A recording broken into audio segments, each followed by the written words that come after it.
И здравейте хора, добре дошли в мой YouTube канал. Днешното видео аз ще обличам мои дрехи и вие ще трябва да обясните как те ми седат, да оцените в коментарите и моята приятелка ще ме снима.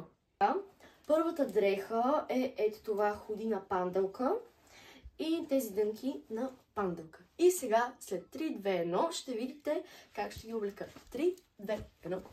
Ами, ето го аутфита. Самото худи си има и една качулка. И отзад на гърба има панделка, също така и на ръкавите. И сега ще ви покажа втория аутфит.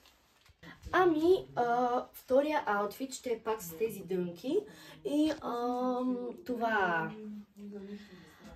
на панделки, фланелката, жилетката и тениската. Ами, ето как седи с жилетката. Не я може да закопчая, но така ми харесва повече. Ето, имам едно кичурче отзад.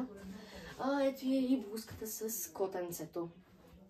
И така хора, третия аутфит ще бъде същия като горнищата, но ще бъде с ето тези панталони. И сега ще ги облека. Ами, ето хора, вече сме с тези дънки. Ето така седат отзад, имат две джобчета и мисля, че седат доста добре.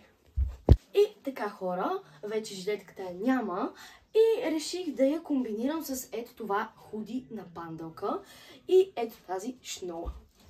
Ами хора, ето шнолата, тук как седи и худито. Сложих си от ето този Juicy Bomb, но ще му скрия логото, понеже може да ме спамят за продуктово позициониране.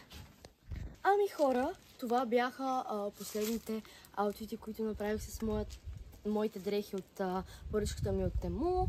Пишете долу в коментарите какво видео искате да снимате. Не забравяйте да се абонирате за канала, да лайкнете видеото и да.